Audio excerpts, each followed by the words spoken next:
सदगुरु कबीर बीजक शब्द 106। भंवर उड़े बग बैठे आई, रैन गई दिवसों चली जाई।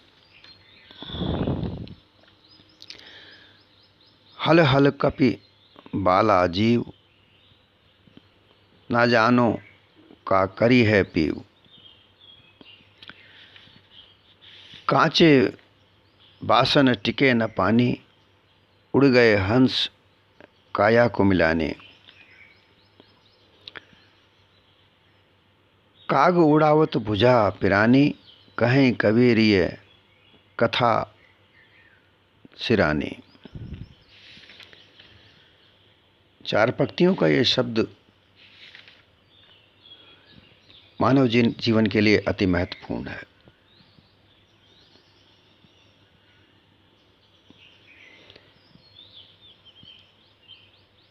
इस संसार में सत्य और असत्य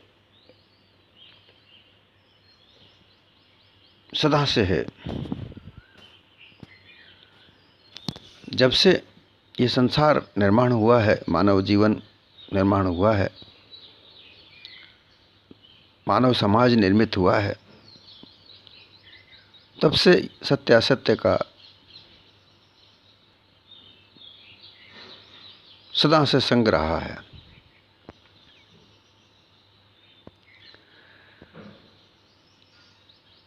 ये सत्य असत्य का निर्माण भी मानव ने ही किया है।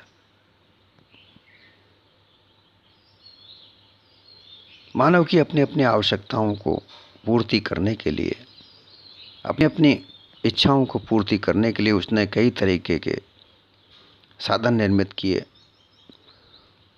उन साधनों में सत्य साधन बहुत कम है और असत्य साधन बहुत ज़्यादा हैं।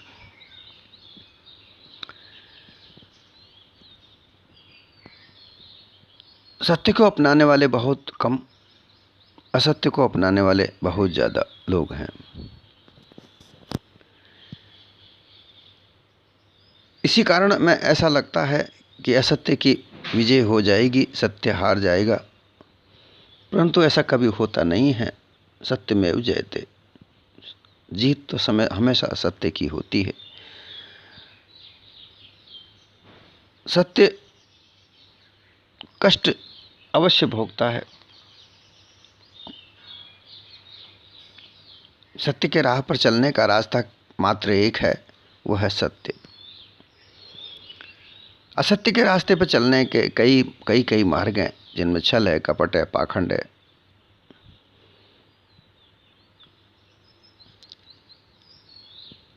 और चार नीतियां हैं, साम दाम दंड भेद।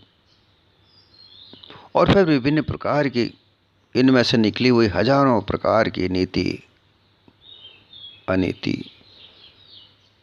इस तरीके से सत्य और असत्य का हमेशा से भेदभाव होता आया है।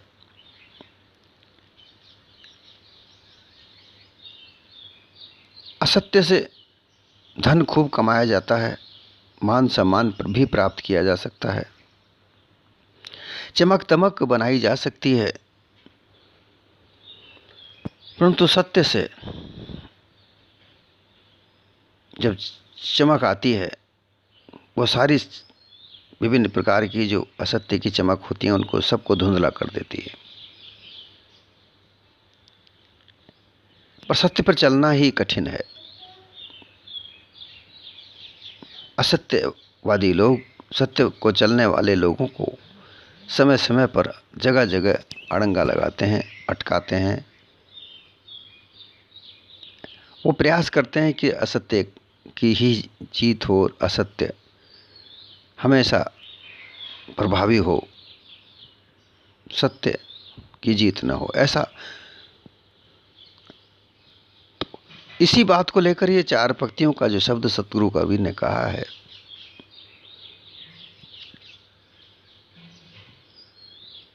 मानव की अपनी इच्छा है, वो सत्य को अपनाए या असत्य को अपनाए, वो ये मानव पर ही निर्भर करता है। मानव ने ही निर्मित किए हैं ये मान्यता।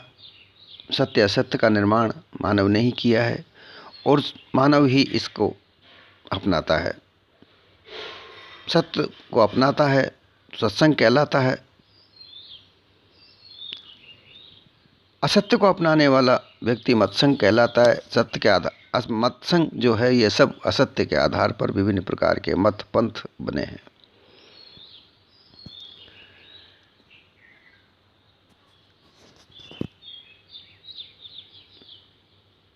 भंवर उड़े बग बैठे आई। भंवरा जब उड़ता है वो पुष्प पर जाता है। पुष्प की सुगंध वो बाग में बगीचों में जहाँ पुष्प होते हैं वहाँ जाता है और उनकी खुशबू लेता है। और अंत में तालाब में जहाँ कमल खिले होते हैं उन कमल पर बैठ जाता है। शाम पड़ती है, कमल के पुष्प कुमला जाते हैं, वो उनमें बंद हो जाता है।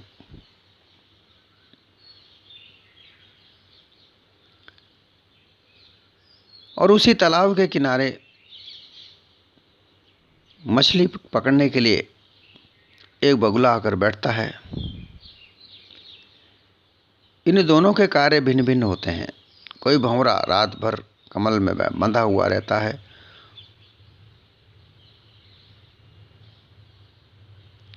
और बगुला भी दिन भर मछली पकड़ने के लिए रात भर अपना समय बिताते हैं।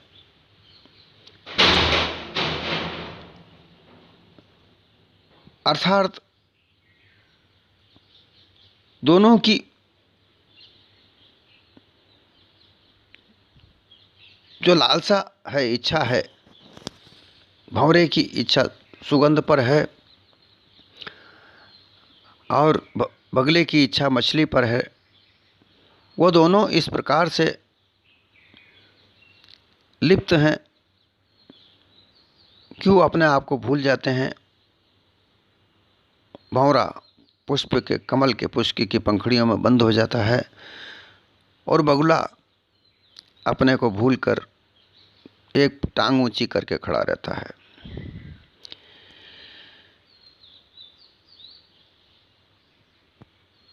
यहाँ एक बात विचारणीय है। इस संसार में 5 प्रकार के जो विषय भोग हैं, जिनको विषय कहा जाता है, इनका भोग साधारण तरीके से सभी को लागू है।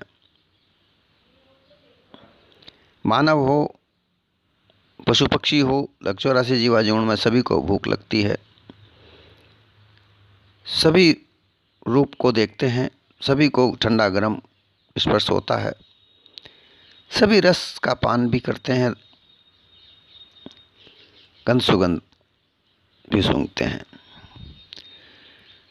शब्द स्पर्श रूप रस गंध, ये सब 5 विषय सभी को लागू है।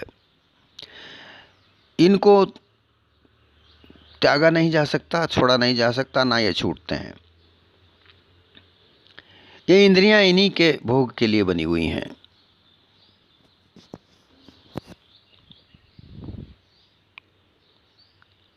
ये 5 विषयों का जो भोग है, ये वासना का रूप धारण करने के बाद ही विकार उत्पन्न करती है और वही विकार जीव को बंधन में डालता है।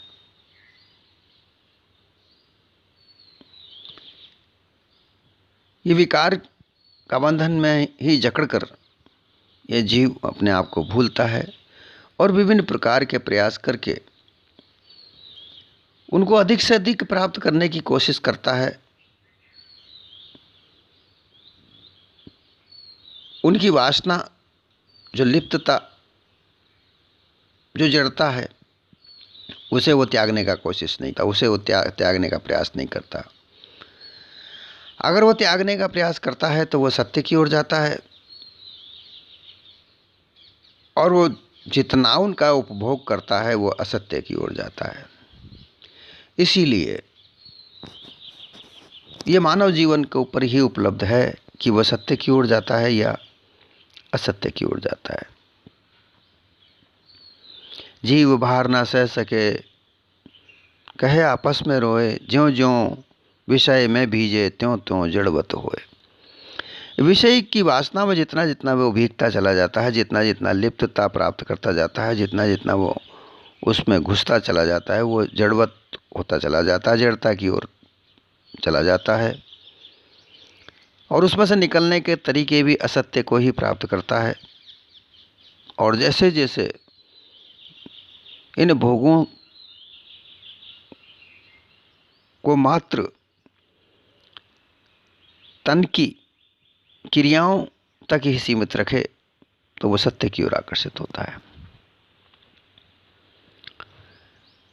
जैसे आँख रूप देखती हैं, विभिन्न प्रकार के दृश्य संसार के हैं, उनको वो देखती ही है, ये इसका कार्य है, ये रुक नहीं सकता, ना ही इनको त्यागा जा सकता है। आँख बंद करने पर भी अंदर, आँख के अंदर जो आँख बंद करोगे तो वहाँ भी कुछ ना कुछ उसको दिखता है। कान शब्द सुनते हैं, मुंह शब्द बोलता है। शब्द की दो इंद्रियां, कर्म इंद्रिय, ज्ञान इंद्रिय। कान इंद्रिय जो है वो शब्द का ज्ञान कराती है और मुख शब्द बोलता है। आँख शब्द रूप को देखती है, पैर उस रूप को दिखाने के लिए कर्म का कार्य करते हैं। आँख ज्ञान इंद्रिय है, कर्म इंद्रिय पैर है, पाँव है। त्वचा चमड़ी ये स्पर्श का काम करती है, ठंडा गरम कोमल सख्त। और इसको छूने के लिए हाथ इंद्री काम करती है। रस इंद्री जिह्वा जो जीभ है वो विभिन्न प्रकार के रसों का स्वाद करती है, कड़वा मीठा खट्टा तीखा फीका चरपरा। 6 प्रकार के रसों का वो अलग अलग जीभ पर बिंदु बने हुए हैं, उन जगह पर वो उसका भास कराती है, ये कड़वा है, ये मीठा है। ये रस स्वादन का कार्य करती है इंद्री। और लिंग रस देता है। गुदा सुगंध देती है, नासिका सुगंध गंध सुगंध को लेती है। इस प्रकार से ये सब इंद्रियां, 10 जो इंद्रिय बनाई हैं, ये 10 इंद्रियां, 5 ज्ञान इंद्रिय और 5 कर्म इंद्रियां, ये अपना अपना कार्य करती हैं। परंतु ये कार्य क्यों करती हैं? इस शरीर को, ये तन जो है, इसको स्वच्छ रखने के लिए, इसको निरोग करने के लिए, इसको किसी भी कार्य को करने की सक्षमता प्राप्त करने के लिए, क्योंकि यह जीव का साधन है, प्रमुख साधन है। और इसी साधन में साधन है।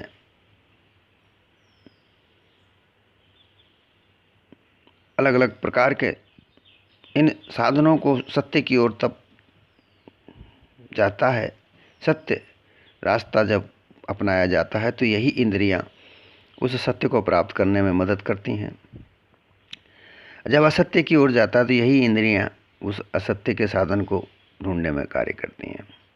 ये चेतन स्वरूप जीव के निर्धारण पर कार्य करता है। इसमें अंतःकरण होता है, वह भी साधन है। मन चित्त बुद्धि अहंकार, मन के द्वारा भास प्राप्त होता है, दुख सुख का, हानि लाभ का, जन्म मरण का। ये अज्ञानता में रहकर भोगाध्यास में फंसता है, चेतन स्वरूप जीव को उलझाता है।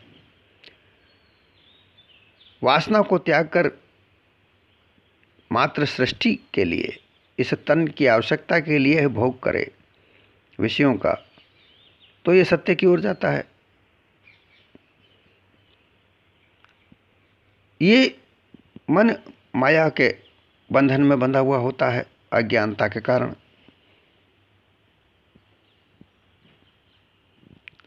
अज्ञान अहंकार से उत्पन्न होता है।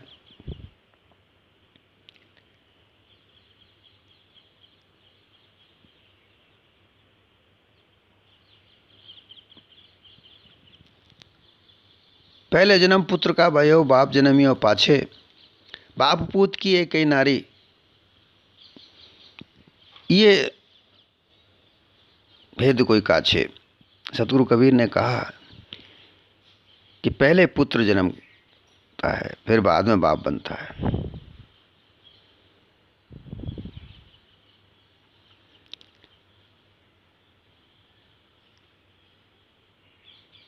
सबसे पहले जो भी प्राणी जीव जो इस संसार में आता है वो माँ की कोख से बन के पुत्र के रूप में जन्मता है। बाद में वह बड़ा होता है, पिता उसको लालन पालन करके बड़ा करता है, माता की कोख में बड़ा होता है, गोद में खेलता है। वही पुत्र बड़ा होने के बाद उसका ब्याह किया जाता है और फिर उसके जब पुत्र आता है वो बाप बनता है। बाप बाद में बनता है, पहले पुत्र बनता है। और जो उसके साथ में जो अर्धांगिनी ब्याही जाती है वो स्त्री रूप सभी के साथ है।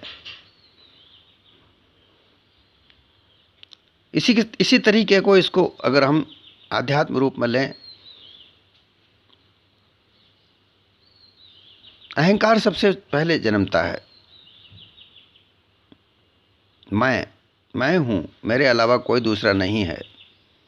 यह अहंकार अज्ञान उत्पन्न करता है, अर्थात पहले अहंकार आता है, फिर उसके बाद में ज्ञान जन्मता है। यह अज्ञान अहंकार का पुत्र है और अज्ञान से अविद्या,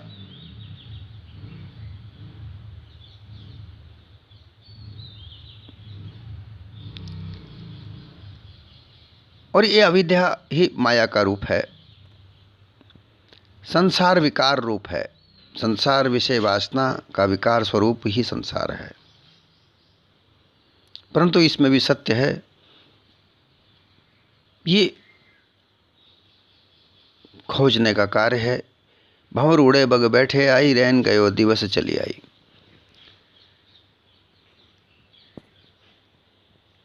भंवरा दिन भर सुगंध में भूला रहता है, सांझ पड़े कमल के फूल में बंद हो जाता है और सुबह उठते ही बगुला आकर किनारे बैठ जाता है, वो मछलियां पकड़ता है, उसका भी दिन ऐसा ही चला जाता है। ये मानव में, ये तन में जो जीव है, इसका भी यही कार्य है। इसका यही कार्य है और इसी कार्य में अपना ये जीवन व्यतीत कर देता है।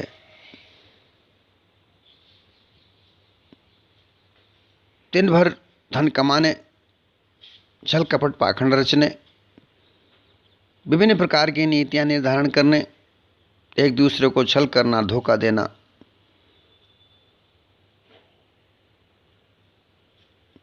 इसी में उसका दिन चला जाता है। सत्य की ओर कभी उसका ध्यान जाता ही नहीं और इस मानव तन में आकर के ये अपने आप को भूल कर केवल अपनी जीवन को छल कपट पाखंड में ही बिता देता है।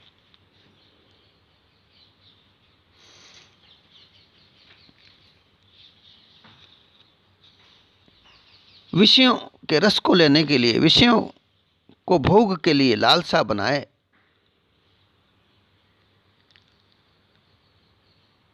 ज़्यादा से ज़्यादा भोग पदार्थों को एकत्रित करने के लिए, ज़्यादा से ज़्यादा धन कमाने के लिए, सुंदर से सुंदर स्त्रियां प्राप्त करने के लिए ये छल कपट पाखंड में अपना जीवन व्यतीत करता है। परंतु ये अपने आप को कभी नहीं देखता।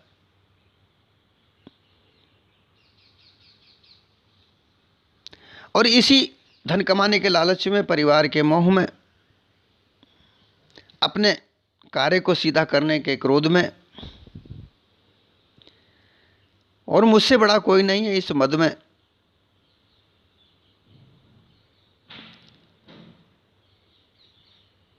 ज़्यादा से ज़्यादा भोग के कार्य में, काम क्रोध मद लोभ मोह, ये असत्य का परिवार है।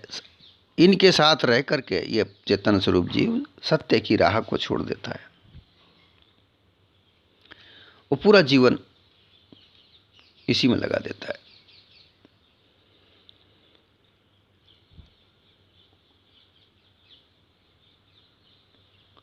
हल हल कांपे वाला जीव, ना जानो का करी है पीव।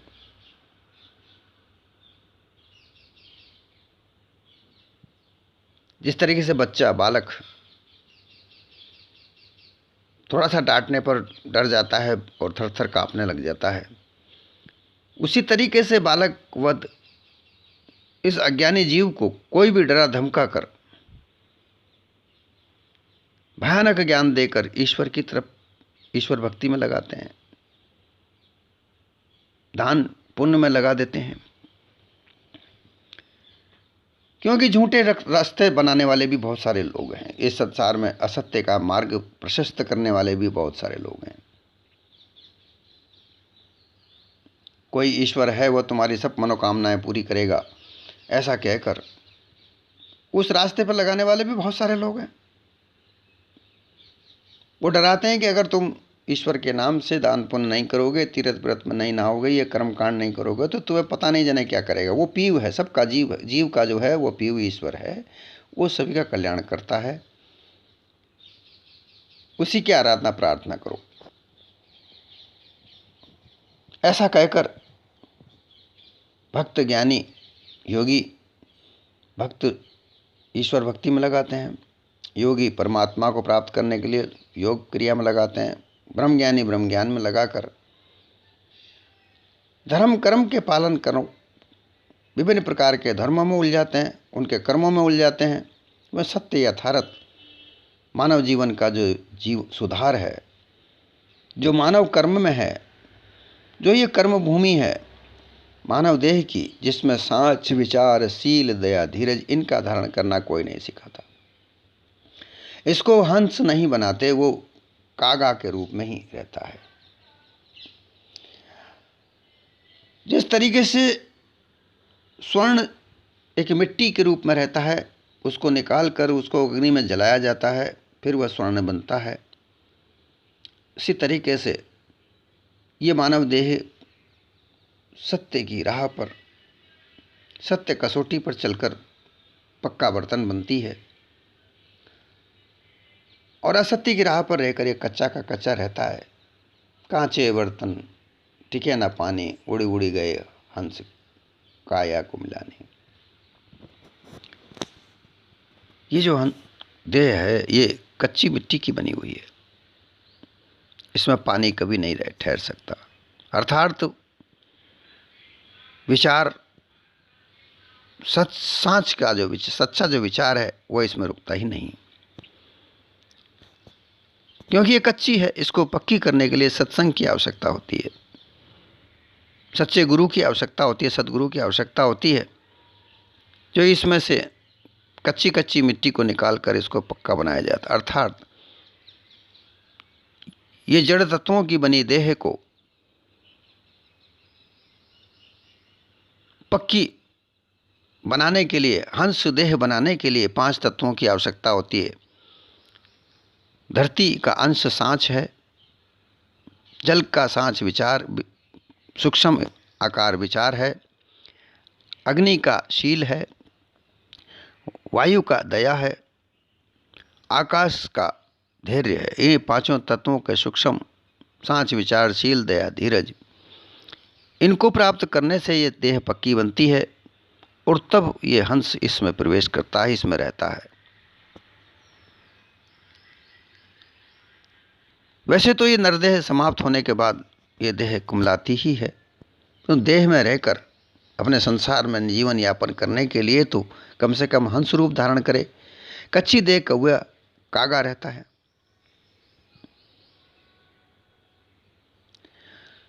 उन कच्ची देह में रहने वाले कौवों को सभी भगाते हैं, कभी अपने आसपास बोलने नहीं देते, बोलते हैं उनको उड़ा देते हैं। जो असत्य मार्ग पर चलते हैं उनको कोई विश्वास नहीं करता, उन पर कोई भरोसा नहीं करता, उनको आसपास कोई फटकना नहीं देता। वो दुखी होते हैं। दुखी होकर असत्य मार्ग पर चलने वाले लोग योगियों के पास जाके, ब्रह्मज्ञानियों के पास जाके, ब्राह्मणों के पास जाकर दुख निवारण का कारण पूछते हैं, रास्ता ढूंढते हैं। और वे भी झूठे असत्य मार्ग पर चलने वाले लोग होते हैं। वो भी असत्य मार्ग को ही बताते हैं। वो भी हंस रूपी देह बनाने के लिए युक्ति नहीं बताते। कहीं कबीर ये कथा सिराने। ये कथा शुरुआत से चली आ रही है, आरंभ से चली आ रही है। इस कथा को समाप्त करने के लिए हंस देह धारण करने की आवश्यकता होती है। और ये हंस देह तब बनेगी जब सच्चे सद्गुरु का शरण लेकर, उनकी शरण में जाकर सत्य यथार्थ ज्ञान प्राप्त करे। सत्य यथार्थ ज्ञान प्राप्त करने के लिए सच्चे सद्गुरु की आवश्यकता होती है। उनके बगैर सत्य यथार्थ ज्ञान नहीं प्राप्त होता, क्योंकि सत्य को ही प्राप्त करना मनुष्य का परम कर्तव्य होता है, होना चाहिए। असत्य से अपने जीवन को चलाने के लिए असत्य का मार्ग अपनाओगे, जो रास्ता समय समय पर समाप्त होता जाता है, फिर नया रास्ता खोजना पड़ता है।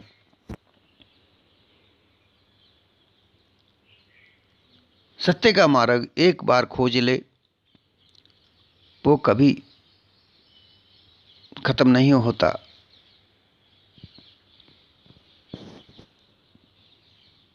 वो स्थिति ऐसी होती है जिससे अटल अविनाशी ये चेतन स्वरूप जीव अपने पद को प्राप्त करता है, जहाँ से फिर उसे कहीं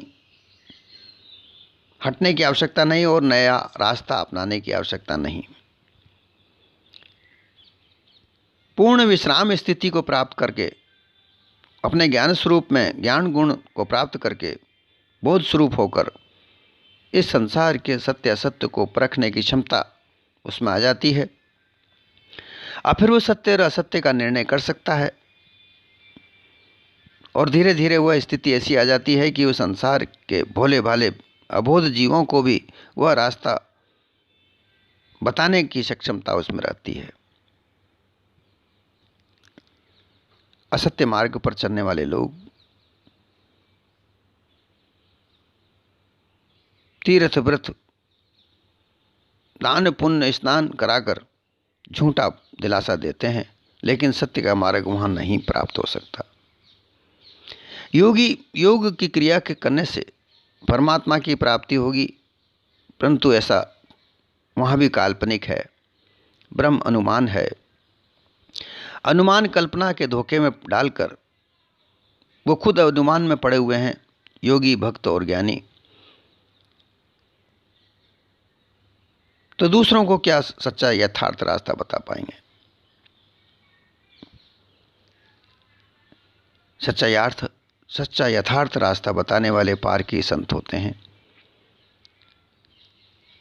सदगुरु कबीर पारक प्रवर,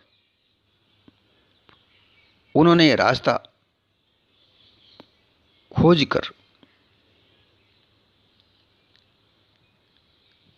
संसार को दिया,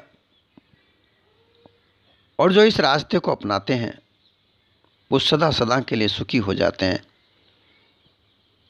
वो आवागमन के चक्रव्यूह में नहीं पड़ते। आवागमन का चक्रव्यूह ये है कि सुबह उठते ही विभिन्न प्रकार की इच्छाओं का जागरण, इच्छाओं का जन्म लेना, शाम होते होते उन इच्छाओं को मर जाना। हजारों प्रकार की इच्छाएं सुबह होते ही जागृत होती हैं, शाम होते होते सभी मर जाती हैं। ये जन्म मरण का चक्रव्यूह है। इस चक्रव्यूह में सब फंसे पड़े हैं, बंधे पड़े हैं। क्या राजा क्या प्रजा, क्या धनी क्या कंगाली, सब इस चक्रव्यूह में बंधे पड़े हैं। सतगुरु ने एक जगह कहा है, छूट संग चले जो धन है, छूट जाए सो माया। अर्थात धन वो है जो अपने निस्वरूप में स्थित हो जाए, ये मायावी स्वरूप को देखने से ये तो हमेशा छूटेगा ही सही।